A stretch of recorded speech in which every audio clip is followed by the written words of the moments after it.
if we do exercises at the gym with heavy workout we get விந்து சக்தி loss ஆகுமா please tell sir அப்படின்னு கேட்டிருக்கீங்க. சகோதரர் ஆக்சுவலா வந்து பாத்தீங்கன்னா நம்முடைய விந்து சக்தியானது வீணாக்காமல் இருக்கும் பொழுது, விந்து சக்தி வீணாக்காமல் இருக்கும்போது உயிராற்றல் உடல் முழுவதும் அபரிமிதமா இருக்கும். அது வந்து காந்தத்தை உற்பத்தி செய்ய ஆரம்பிச்சிடும். தன்னைத்தானே சுழன்று காந்த அலைகளாக நம்ம கையில பார்க்கும்போதே நமக்கு தெரியும். இப்ப நம்ம உடல் முழுவதும் நல்ல ஒரு கிரிப்பு, காந்த சக்தி, கான்பிடன்ட் எல்லாம் உடல் முழுவதும் கிடைக்கும் போது நீங்க போய் ஒரு ஜிம்முக்கு போறீங்க, ஒரு பயிற்சி செய்யறீங்க, ஒரு யோகா செய்யறீங்க, எல்லாமே நல்ல கைகூடி வரும் ஆச்சுங்களா.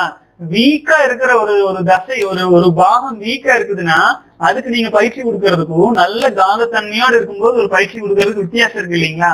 நல்லா உங்களுக்கு சப்போர்ட் பண்ணிட்டு வரும். அதுக்காக வந்து பாத்தீங்க அப்படின்னா தொடர்ந்து வந்து பாத்தீங்கன்னா நல்ல பயிற்சிகளை கவனம் செலுத்திட்டே வாங்க. வாழ்க்கை வளமுடன்.